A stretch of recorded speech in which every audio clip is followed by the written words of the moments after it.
In this video, I'm going to share with you 3 exercises to help improve the function of your hip. The first exercise you could do in the morning, the evening, you can add it to your workout. You can probably do it in the shower. Wait, can you do this one in the shower? No, don't do this one in the shower. So our first exercise is daily hip cars. We're going to use our best effort and try to only move our hip in isolation of every other joint in our body. The goal is to move in as big of a range of motion that you have, with 2 conditions.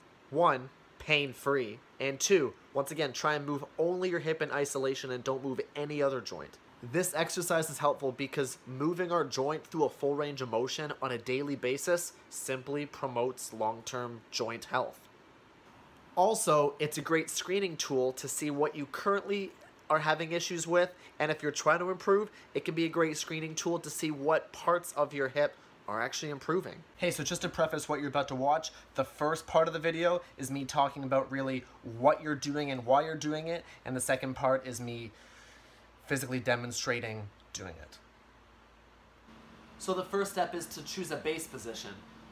You can do this standing, you can do this quadruped, you can do this supine. So for today, I'm going to demonstrate it standing.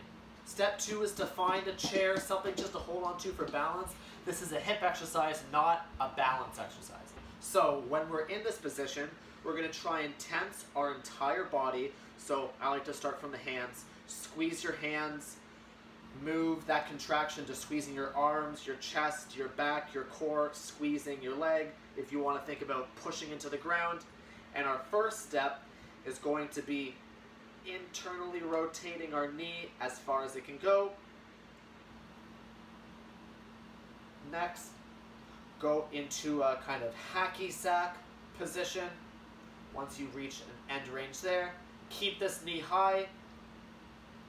Rotate your hip outward.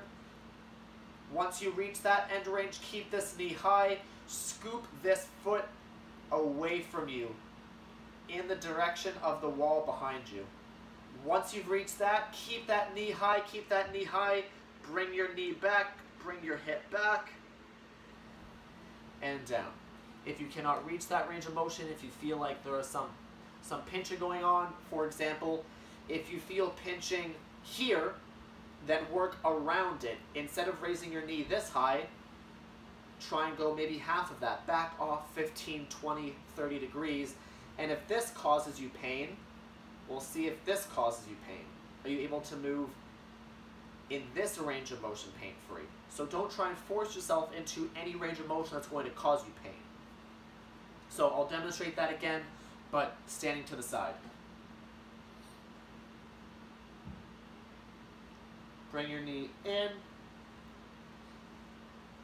Kick your heel outwards in a hacky sack position. Bring that hip out. Scoop this foot as far as it can go. So it's going to be going into this motion as much as you can. Keep this knee high. Bring this hip back and back. And as you're doing it, try and be consciously aware. I'm pretty sure if we rewind, you can probably see me compensating a little bit. Once you're going back, try not to arch your lower back into this.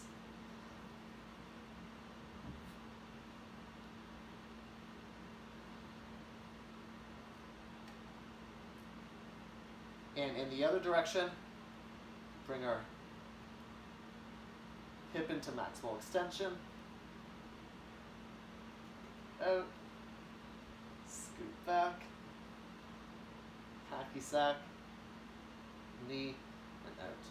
So that standing hip car, that's something that we can do 2 rotations in each direction in the morning. If you're going to be doing that during a workout, if you're going to add that during your warm-up, for example, or after a set of squats or lunges or something like that, more lower limb, you can do anywhere from 2 repetitions in each direction up to as many as you feel comfortable with. If you want to do 5 in each direction, 8 in each direction, it just depends on what you're training and what your current capacity is for that movement.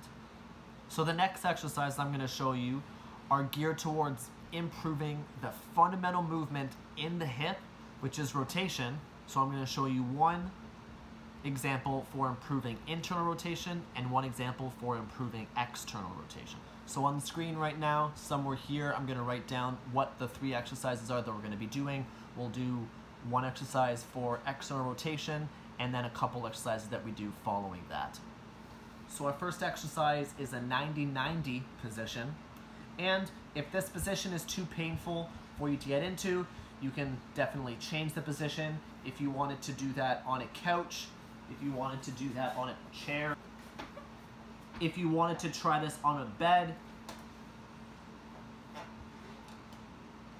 this position is definitely flexible, even if you feel like you're not.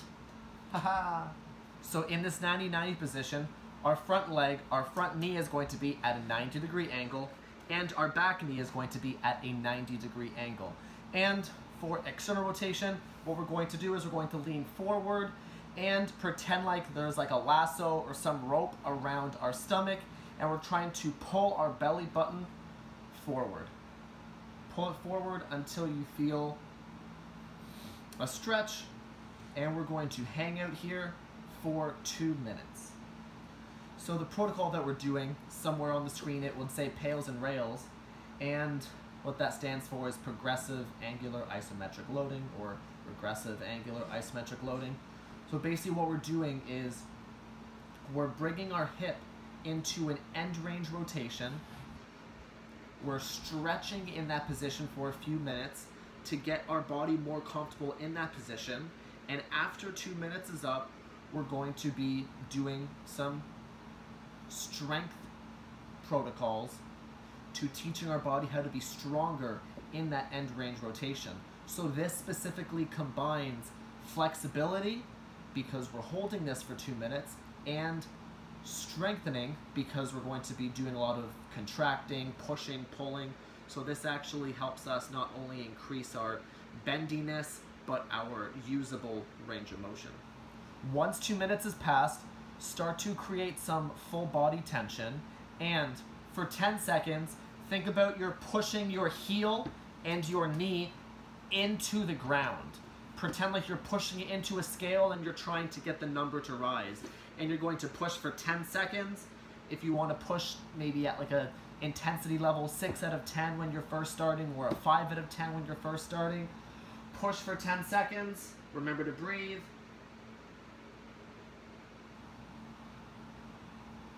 And afterwards we'll change directions. Now think about we're trying to pull our belly button forward even more, and we're trying to bring our knee and our heel off of the ground for 10 seconds.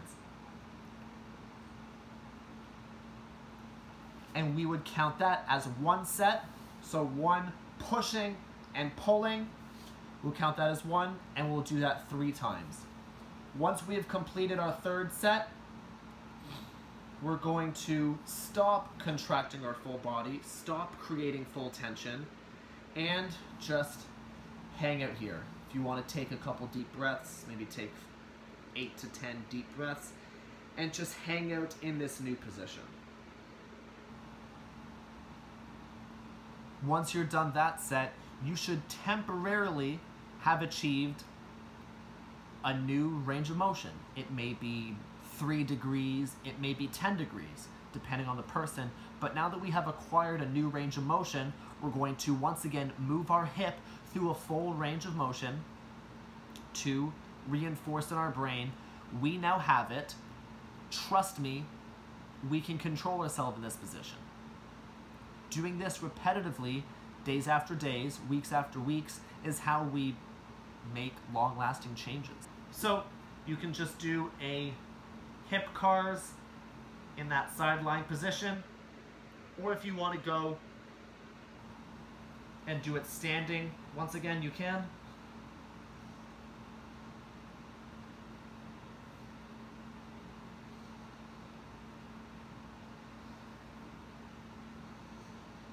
Finally, our last exercise in the 3 is going to be capsule cars, and what this is going to be doing is helping to target basically the deepest stuff inside of that hip joint, the capsule.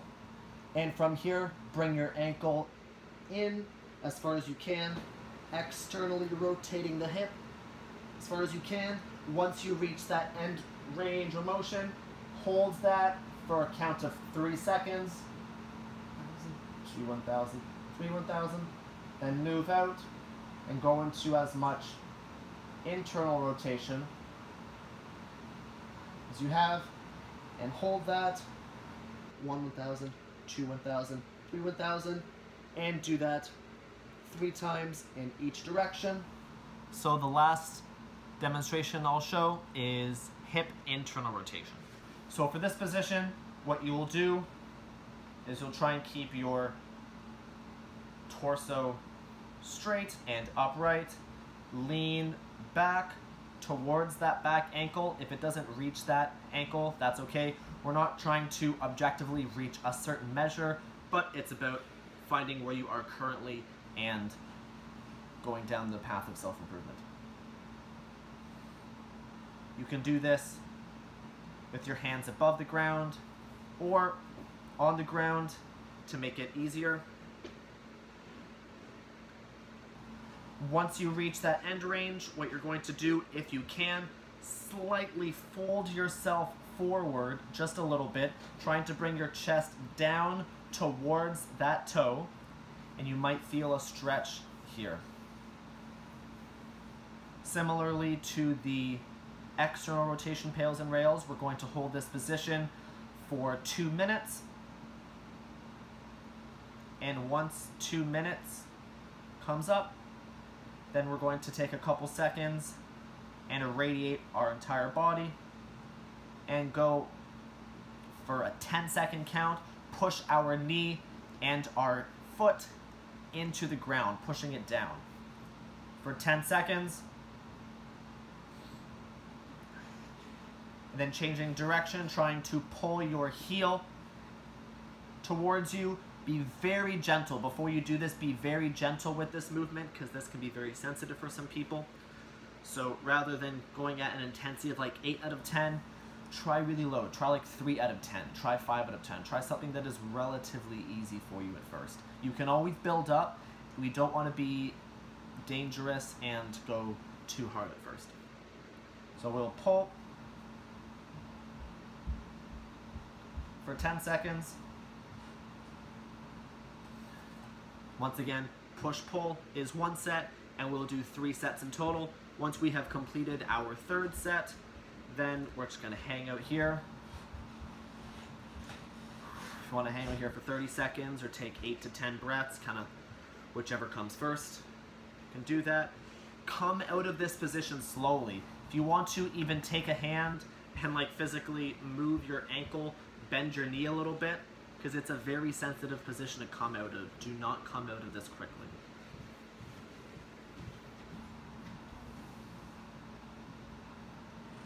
And afterwards you can go and you can do the same as you did for the external rotation and do some hip cars, 2 to 3 directions, 2 to 3 repetitions in each direction, and then finish up on some capsule cars. But because I want it to be easy to understand how everything flows, beyond this explanation, I'm just gonna let a time lapse go of me going through the entire set, both external rotation and internal rotation, so you can kind of see how everything flows.